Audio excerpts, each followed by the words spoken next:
Si vous saviez comme ça m'a manqué pendant 2 ans et demi, quand j'entendais ce que j'entendais et quand je voyais ce que je voyais, de ne pas pouvoir m'expliquer moi-même.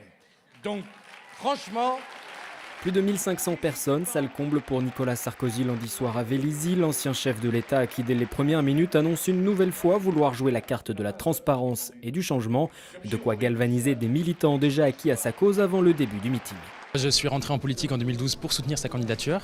C'est le retour d'une icône forte de l'UMP, de l'icône peut-être la plus forte aujourd'hui, et je pense que l'UMP en a besoin dans les temps difficiles que l'UMP traverse en ce moment. Et peu importe les affaires judiciaires, même si l'on apprenait un peu plus tôt dans la journée que la justice étudierait maintenant un financement illégal de campagne électorale dans l'affaire Big Malion. N'y a-t-il pas un cabinet noir à l'Élysée contre M. Sarkozy? Tout le monde le sait. Je pense que la presse ne nous a pas beaucoup aidés non plus. Moi, je veux que la justice fasse son travail, pour le coup, parce que j'ai été choqué, comme beaucoup de sympathisants et de militants, de ce qui s'est passé au sein de l'UMP via cette compagnie, via cette société Big Malion. Donc qu'elle fasse surtout son travail. Maintenant, si vous voulez me faire dire que le président savait ou pas, moi je suis sûr qu'il ne savait pas. Voilà. C'est ce que je crois, sincèrement. Sinon il ne serait pas là ce soir devant tout le monde, c'est évident. Sur scène, Nicolas Sarkozy se veut fédérateur, remerciant la responsable départementale de l'UMP, Valérie Pécresse, de son soutien, malgré un engagement ces derniers mois avec François Fillon, et félicitant Gérard Larcher de sa victoire au Sénat, alors que partisan de la candidature à ce poste de Jean-Pierre Raffarin. Fini donc les disputes internes. Vous n'avez pas remarqué que depuis 3 semaines, les décibels dans notre famille, ça, quand même... Alors, certains observateurs me disent que c'est pas sincère. Je dis, mais pourquoi? Peut-être. Mais même si c'est pas sincère, c'est plus calme.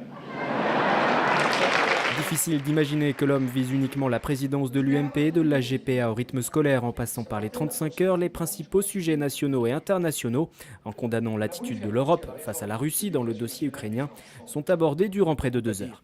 Mais quand j'ai entendu le président de la République française dire à la télévision qu'il a fait des contacts indirects avec M. Poutine,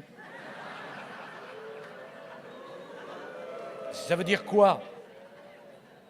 Moi, le 8 août 2008, j'ai eu des contacts directs et frontaux avec M. Poutine.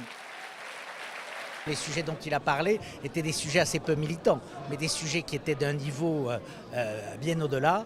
Donc oui, vous le savez, je soutiens Nicolas Sarkozy pour la petite et la grande élection présidentielle. Et je ne doute pas qu'avec le talent, l'énergie et la vision qui sont les siennes, il représentera nos couleurs en 2017. On en a bien besoin. Tout le monde sait que Nicolas Sarkozy pourrait être chef du monde. Je veux dire, c'est un homme qui a effectivement une compréhension, même le réseau. Quand il plaisante sur Poutine ou sur Merkel, on sait, il a une reconnaissance mondiale. Donc, bien entendu, demain, on aurait un chef comme cela en France. Là, tous les espoirs, les capitaux reviendront, les talents reviendront. Voilà, ça redonne courage, ça redonne confiance par rapport à M. Hollande qui est désespérant. Après Vélizy, Nicolas Sarkozy se rend à Toulouse. Aucun autre passage n'est prévu dans les Yvelines avant le scrutin interne du 29 novembre.